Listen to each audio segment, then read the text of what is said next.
Good morning, everyone. This is Dr. Van Merkel at Take Two Healthcare. It's great to be with you this marvelous Saturday morning. Hope you're all enjoying it. Maybe you'll get outside and enjoy this, kind of sunshiny day. And I am Dr. Van Merkel, Doctor of Chiropractic, board certified in clinical nutrition. And I've been here in the Miami Valley for, oh my gosh, over almost 40 years.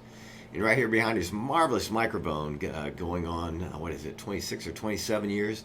And it is an honor to be with you, and I'd like to thank WHIO for the opportunity, the privilege of being able to speak with everybody and talk about health, wellness, and things you can do to be healthier. And we are going to be talking about COVID and the vaccine, the trials. We're going to hear from the actual, let me review here. We're going to be reviewing what Phil Dormitzer from Pfizer talked about the vaccine. And we're going to talk about that in a minute. We're going to talk about some easy things that you can do to help reduce your risk of getting COVID or breezing right through it if you do happen to get it. Some very good studies on that, which we've talked about over the last few months. And I'm also going to talk about some interesting cases. Blood pressure. And I came across something really unique, really unusual, really easy that just might lower your blood pressure. And then we're going to talk about some other cases, how in an unusual way, one of my patients reduced his cholesterol and triglycerides without drugs. And I think you might find that interesting too. But just quickly, I'm Dr. Van Merkel, Doctor of Chiropractic, board certified in clinical nutrition. And my office is on Far Hills Avenue, Take Two Healthcare. And we have two other marvelous doctors with us, Dr. Andrew Dyer and Dr. Natalie Yaley. You might notice I'm not mentioning Dr. Ashley Marchek. Dr. Marchek is moving on. And she is actually getting a more advanced degree and devoting more of her time to study and work in that way. So we'd like to thank Dr. Marchek for the time that she spent with us. And her patients are all going to be taken care of quite nicely with the doctors in the clinic. Dr. Andrew Dyer, who is board certified in clinical nutrition and acupuncture. And Dr. Natalie Yaley is certified in reading and analyzing thermography, which is a safe breast scan. And go online and you'll see a lot of information about thermography, acupuncture, PEMF, etc., things like that. Our goal, our mission, our purpose of being here is to help you be healthier. That's our goal, our mission. It doesn't just happen by accident. Good health takes work. It takes commitment. It takes a focus. It takes active work on your part. It just doesn't happen accidentally. And I think maybe that's why we are where we are with COVID today. Oh, sure, I don't doubt that something from China was released and we got that, but I think it was just a matter of not if, but when a pandemic was going to hit. And I think we've got it maybe especially bad in the United States because, as one medical doctor said, it's obesity is one of the primary problems. The people who are overweight the most have most health problems, diabetes, heart disease, lung diseases, and those are the ones that tend to have the worst outcome. So I want to talk about what Pfizer executive Phil Dormitzer said. But before we do that, I want to talk about, I talk a lot about MedPage, and I use that as a resource. It's a blog, and they have articles virtually every day. And I've had Molly Walker, I've talked about her a lot. And she's got an article on December 17th. Again, this is MedPage Today, December 17th. And the title of the article is Moderna COVID-19 Vaccine Sales Through the FDA Panel.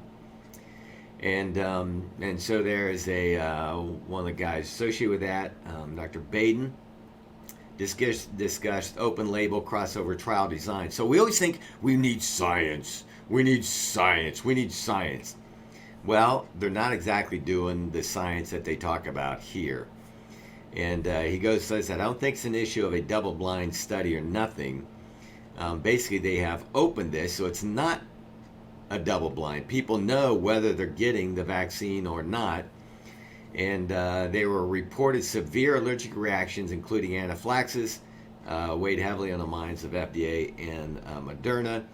And the presentation said there were no cases of anaphylaxis that had arisen within 48 hours of dosing. Now, notice that point. In its presentation, Moderna said there were no cases of anaphylaxis within the first 48 hours, though some showed up later, one 10 days and one 63 days after the second dose. 10 days or 63 days. But they said there were none within 48 hours. Well, let's just go on. Let's see. What do we really know? Now, this is the in MedPage 2. The title of the article is "What do we really know about Pfizer's new COVID vaccine?" I know we're talking about different Moderna and Pfizer's and that kind of thing, but I just want to get you kind of an idea of what's happening here. Okay, so during this interview, Dormitzer said, "Yes, we had designed a trial around an assumption. Of course, it was just a guess. We'd see something like 60 to 70% efficacy. Now, we don't know what that means yet, efficacy. So when it came back at 95%, efficacy, we were obviously delighted and also surprised." Okay, so Pfizer's saying they have a 95% efficacy, which means, don't you think that it's supposed to work? Now we go on. One of the questions that this other doctor talks about is one of the questions that people want to know still, though, is if I get the vaccine, can I still spread the virus? Dormitzer says, so the answer is, we don't know. We don't know if it prevents infection or will prevent spread. We hope that it will, but we don't have the direct evidence in people yet. What? You just said it's got a 95% efficacy, and yet you don't know if it prevents infection or will prevent spread? What's the point of the vaccine? You don't know if it prevents infection or prevents spread? Why are we even recommending it? We hope that it will. Wait, you said a 95% efficacy. What does efficacy mean? Obviously, it doesn't mean anything if you don't know if it prevents infection or prevents spread. We hope that it will. What good is that? Okay, we don't have direct evidence in people yet. So certainly, we do advise people who get the vaccine to continue social distancing, mask wearing, and other precautions. We're also working to get evidence whether it does prevent infection as well. What? This is like insanity. They're pushing this vaccine as a cure-all, as a super thing to put this vaccine at rest. They don't even know if it works. They don't know if it prevents vaccine, if you get it, if it keeps you from getting the disease, keeps you from spreading it. They don't know anything other than there's a 95% efficacy, and I assume they mean that maybe it reduces your symptoms, whatever that means. Okay, so do you know how long after getting the vaccines you have antibody protection? We know you submitted 2 months of data to the FDA. Do you have any data that goes beyond that point? We do not at this point. Let me. At this time, they don't know if there's any benefit beyond 2 months. So we're continuing to follow our trials for 2 years. You need to wait for 6 months to really know, but maybe there'll be hints. But you don't want to make. Now here's a funny point. But you don't want to make recommendations until you know. That's Dormitzer, his direct quote. He's wanting the people to take the vaccine and have people do it, but he doesn't know if it's going to work. Doesn't know if it's going to reduce people getting disease. Doesn't know if he's going to reduce people spreading it. And then he goes on later on and says, but you don't want to make recommendations until you know. So he says we have to follow the people who receive the vaccine over time to determine how long evidence persists. And so these things have not been tested, people. We just don't know, and they don't know. So one of the things going on down on this interview that was that's on the internet, MedPage. Some of the things we've heard as you're kind of going through this process, side effects that it does hurt. That you do have fatigue, headaches, muscle pain, and chills. And then they try and justify it. But that's also a sign that your body's responding to the vaccine. And so let's see, headache, fatigue, muscle pain, chills. Does that sound like the flu to you? Yeah, okay. So you're getting those from that. So let's see. When you get a strong immune response, when you get those symptoms, they call it a strong immune response. There can be a symptom associated with that, and so what they call that, if you get symptoms of feeling bad, chills, fever, fatigue, headaches, they call that reactogenicity. Reactogenicity. Instead of saying it's a side effect of the vaccine, they call it reactogenicity, which they're trying to say is trying to give you, say it's a good thing because your body's reacting to it, and you can tell it's a good thing because you're getting a reaction.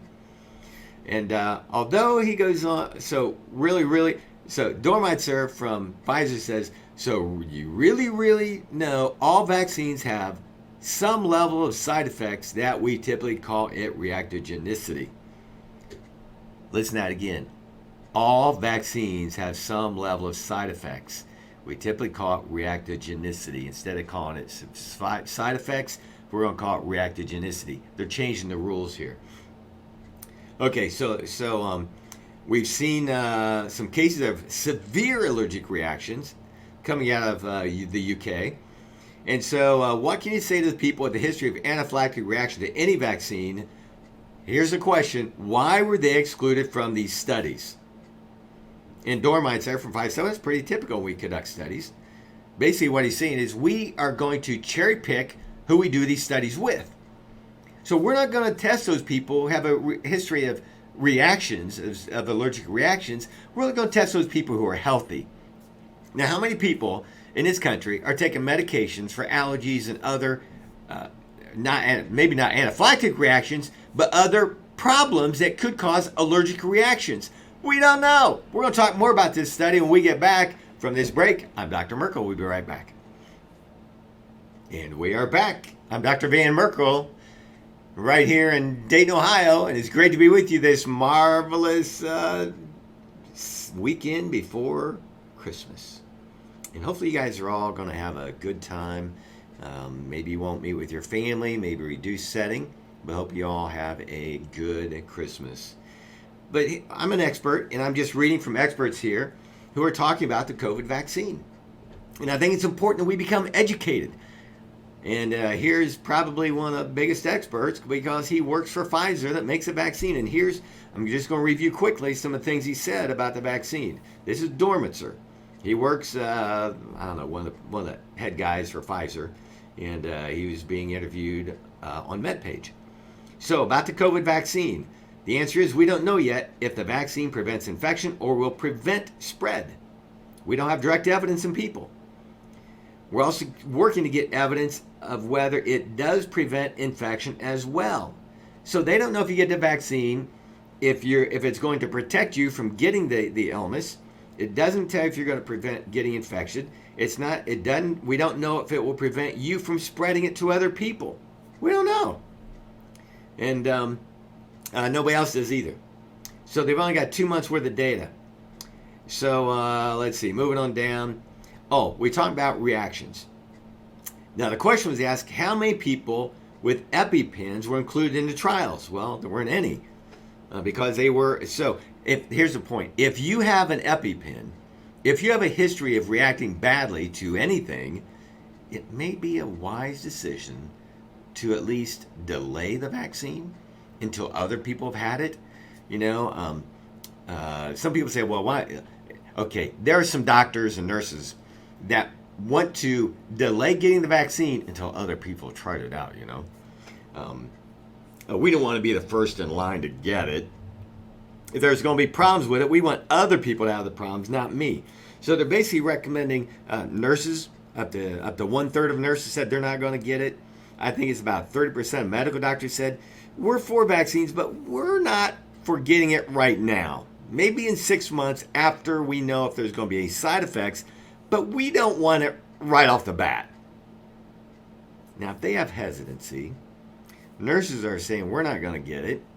And another third of nurses said we don't want it first. We want everybody else to do it before we do it. Because what would happen if since there's no studies, long-term studies on this, but suppose 10% or 20% of the medical doctors and nurses had bad reactions and got sick and couldn't do their job anymore. Now, I understand that our hospitals and things are already overloaded with COVID cases, what would happen if 10%, 20% of the nurses and medical doctors were out now?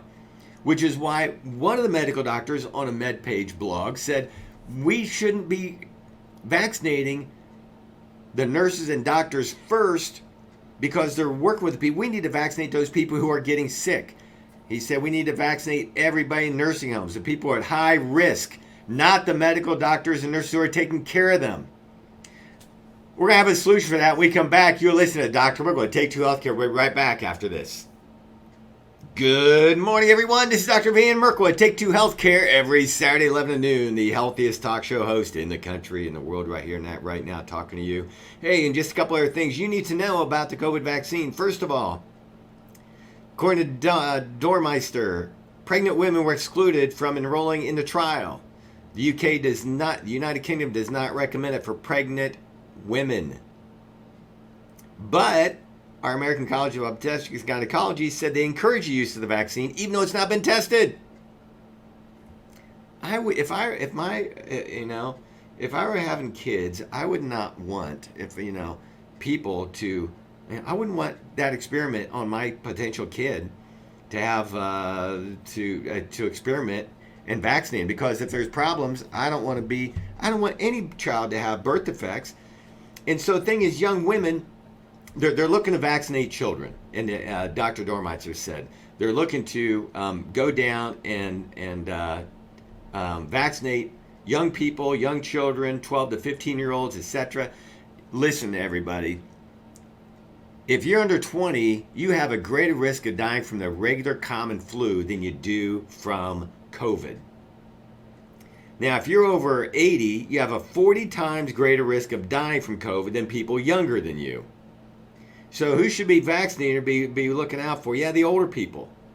So if I'm 63, I'm not even thinking about getting a vaccine because I'm healthy. Here's the truth of the matter. Nobody, and I mean nobody, dies from the COVID that weren't already sick and in poor health. Nobody dies from the COVID if they're healthy. They all have to have pre-existing conditions: obesity, diabetes, heart disease, lung diseases, etc. And maybe they're what we consider healthy, but they've got underlying conditions, underlying liver, kidney disease, lung disease, those kind of things. I've said this before so many times. You can have 20% kidney function, 20% liver function, 20% pancreatic function, and have no symptoms of disease. So if you think you're healthy because you don't have symptoms, you are absolutely wrong. Symptoms don't mean it's in state. It just means it's not maybe extremely bad. But you can be right on the verge of falling off a cliff and think you're well and healthy. That's why you got to get tested. That's what we do at our clinic at Take Two Healthcare. We want you to learn to take care of your own health. Take Two Healthcare. Because how you feel is no indication of how healthy you are. That's why you got to get tested. We got some special tests we recommend if you think you're at risk for COVID or you want to do everything you can to breeze right through this COVID period. Get tested. Okay, a little test time here, people. There's one vitamin that is the most significant factor in how people with COVID survive and do being hospitalized. More than any other factor, this one vitamin was the biggest indicator of how well people survived and how they did if they got COVID. More than any other drug they got, than any other care. This one vitamin, the level of vitamin, was the main determining factor. Everybody remember what that vitamin was? Can we say it all together? Okay, it's a sunshine vitamin, and that would be what? Vitamin D. Exactly. Vitamin D, D as in dog, vitamin D, is the single biggest factor of how people respond if they get COVID. So what should everybody listening be doing? And even if they're not listening, they ought to be doing, taking vitamin D every day. Now, I'm about 6'1", about 190 pounds. I take about 5,000 ear and ash units a day, and during the wintertime, you got to make sure you're getting about that much. Now, if you're only 120 pounds, I'd take about 3,000 ear and ash units. It won't hurt you. And do that on a regular basis. You got children, get them on it. But without the sun, we need more vitamin D now than ever before. Zinc Lozenges have also been shown to be very helpful in any lung disease. Zinc Lozenges. So we have all these products, all vitamins. You can get them at our office. We got a nice little protocol, not just zinc and vitamin D, but vitamin C. We also have a product called SBN-CC, Curcumin Complex. It's got ginger, turmeric, bioflavonoids, vitamin C. All of those are antiviral, antibacterial. And also there's another product, oregano oil. Oregano is one of the best, strongest antibacterial, antiviral, and antifungal nutrients around. All these things are natural. All these things are natural, and you guys ought to be stocking up. A few months ago, every store was out of zinc lozenges. So we've got zinc lozenges here that I recommend you take. I take 3 a day. 3 spread throughout the day. 1 vitamin D. I take about 2,000 milligrams of vitamin C. I take SBNCC that's got those other nutrients, and oregano oil. So, am I worried about COVID?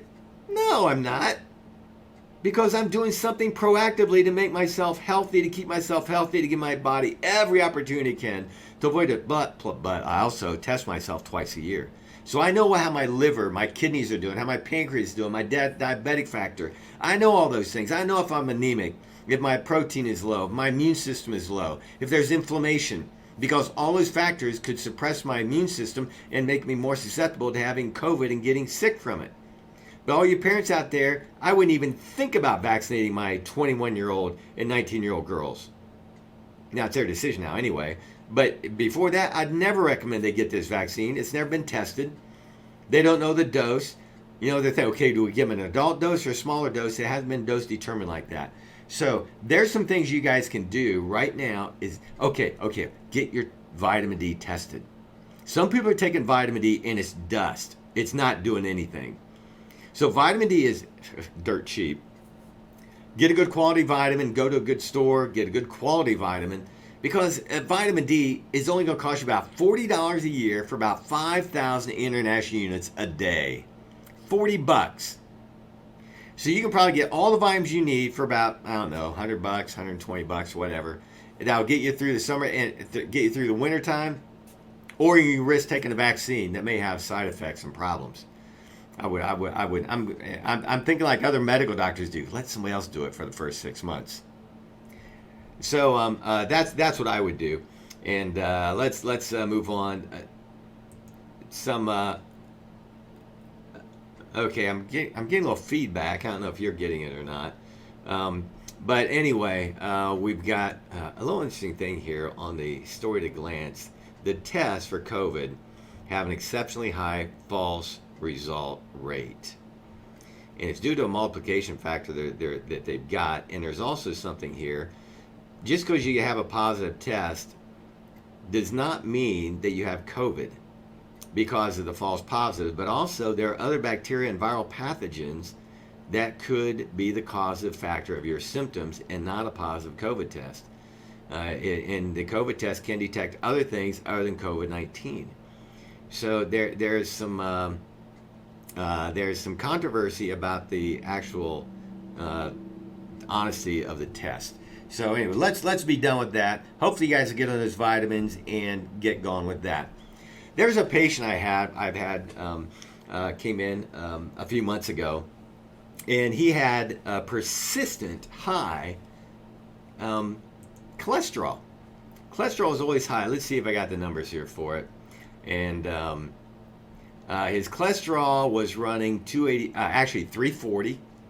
Triglycerides were high, but the LDL was 246 and VLDL was 37, those are all very high, by the way. And he was taking all kinds of vitamins and doing the natural stuff, and he wanted to avoid statins.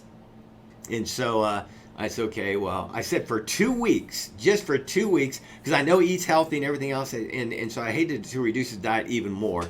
But I told him for just the next 2 weeks, stop all tomatoes and potatoes. He always has a big garden, and he likes to do a lot of tomatoes and tomato sauces and all that stuff, and a lot of potatoes. And so in 2 weeks, on a no tomato, no potato diet, nothing else changed. His thyroid improved. His cholesterol dropped from 340 to 285. Okay, now some people say that's too high, but at least it's going in the right direction. Triglycerides dropped 30 points. VLDL dropped 12 points. LDL dropped 40 points in just 2 weeks giving up tomatoes and potatoes. There are some things called nightshades, and sometimes people don't respond well to those things. But as T3 is up, everything is improved just by reducing those two things. And he writes back, let's see. And actually, there were some things in his blood test that gave me an indication that maybe food allergies was a problem. There are some things in the blood test that told me, we probably got food allergies here. And so I just had him do that. And so he writes back that now he's going to have to give up planting some tomatoes, potatoes, and go into radishes, and kale. So he said, now this guy runs marathons. Yeah, he's 70, how old is he? He is 73, and he's been running marathons for years. He had to give it up a couple years ago, but he ran marathons. He still does half marathons, and just simple things. Now, I would think tomatoes are healthy. Not for some people. Some people respond badly to them. So just want to give you an idea there. My mom, high blood pressure. My mom had a persistent high blood pressure problem. And she was doing all nutritional things, and we couldn't get down low enough, and it was running around 180 to 190. And so she went and got some medication, and I told her about her. She got severely dizzy, was hospitalized, told she's got vertigo, and put in a nursing home because of a bad reaction to the blood pressure meds. But we didn't, because they tried to lower blood pressure from 180 to 190 down to 120, 130, which is too low for my 89-year-old mother. She's got some blockage in the arteries. Her blood pressure, she feels much, much better between 140 and 150. Now, I know all you doctors out there, cardio, it's too high. Okay. She's 89 years old. She's not in a nursing home. She is sharp, bright, articulate, everything. Probably better than any other 89-year-old you know. But she is a conundrum. She is overweight. She's 5 foot nothing, probably weighs 190 pounds, 200 pounds. And she has never exercised in her life, but she does take vitamins, and she does those kind of things. And we noticed when she was not only on the higher blood pressure meds, her thinking declined. And people, the more meds you take, the more it's going to affect your brain. It's going to affect other parts of your body too. She had aches and pains that were just from blood pressure meds. So I'm always looking to see what I could do to help my mom. And I read an article in a medical journal, and I don't have it with me in front of me, but I felt I wanted to share it with you because I saw my mom last night. And what they were doing to try to do an experiment to see if it would reduce blood pressure in people is they were taking a heating element and surgically inserting it into the renal or kidney arteries. They were surgically inserting a heating element into the arteries, and they found out when they did that it reduced blood pressure. I'm thinking, man, that is pretty invasive. There are a lot of complications in the cutting into his kidney. So I told my mom, look, I read this study. What I want you to do is get a heating pad, put it on your low back where the kidneys are, and just sit like that for an hour, 2 or 3 times a day. And we're back. I'm Dr. Van Merkel at Take Two Healthcare every Saturday. You know, I've been right here in the Miami Valley for almost 40 years helping people with all kinds of health problems. We've helped people with cancer, MS, lupus, chronic fatigue, psoriasis, Crohn's, all those kind of things. And it's not that I've got a cure for any of those things. Our goal, our motto is kind of like, if you get healthy enough, it doesn't matter the name of the disease. And we are great at getting people healthier. And if you get healthy enough, really, those symptoms, those diseases, even autoimmune disease, rheumatoid arthritis, lupus, MS, can go into remission. We've had people's cancer go into remission, not because I have a cure treatment for cancer, but because you get your body healthy. We have disease, we have cancer every day, but a healthy body can identify it and take care of it. So why not try a natural option? And we always try to find the most common sense things. And here's the main thing. If what we do works, you're going to know within 2 weeks. It doesn't take forever to find out. We develop parameters, we do blood work, and we know if what we're doing is going in the right direction. So it's not like, oh, if I have cancer, I can't wait yeah, you got 2 weeks to wait. You got 2 weeks, you got easy 2 months to try something natural to see if your body, if you got MS or lupus, you got 2 weeks to try a natural thing. Not that you're going to be totally cured, but what happens if in 2 weeks you're 30% better? And in 2 months, or 4 months, you're 80% better. Yeah, that's what we're talking about. Well, my mom had this progressive blood pressure problem, and she was on 3 blood pressure meds. And about 10 days ago, I told her to use a heating pad. Well, she was on 3 blood pressure pills a day. Then she started getting dizzy. Now, my mom knows if she gets dizzy, her blood pressure is too low. And she checked it, it's down around 120, in the 120s. That's too low for my mom. She got dizzy, so we reduced her blood pressure med down. Well, yesterday, her blood pressure was right at 140, and she took no meds yesterday. None. She's not taking any blood pressure meds for 2 days now because she's putting heat on her back. She said, the heat on my back makes me feel better. I feel I have more energy. I'm a little more active. I just feel better overall. When we went down last night, she was helping with dinner, walking around. She had her cane there, but she wasn't using it. I was kind of watching her out of my eye, to see how she's doing. But she was active, alert. I'd say even perky. If it's possible for an 89-year-old lady to be perky, I'd say she was perky and feeling good. So do you think it's worth trying a little heating pad on your back? Now, if you do that, be sure and check your blood pressure because we don't want to go too low. It's all by the numbers. And as mom's numbers are going down, she didn't run to her medical doctor. She just knew enough to lower it down, and she checks her blood pressure every day. Wow, and that's what we try and do at our clinic. Help you make better decisions, find out what you need to do. That's what our testing does. We do a lot of blood work, because we're not going to guess about your health. We're going to test and make sure we know what's wrong, and we develop parameters and a baseline to know where you are when you start. And then if what we're doing is working, we'll see those inflammatory markers from autoimmune disease, MS, go down. We'll see your cancer markers go down. We'll see your immune system go up. And so that's what we do. We develop parameters. We're not guessing. We are testing, and that's what I've done for over almost 40 years now, of tests to make sure that, and that's why I'm truly honored that we have patients from all over the country, but most from here, to help you get better.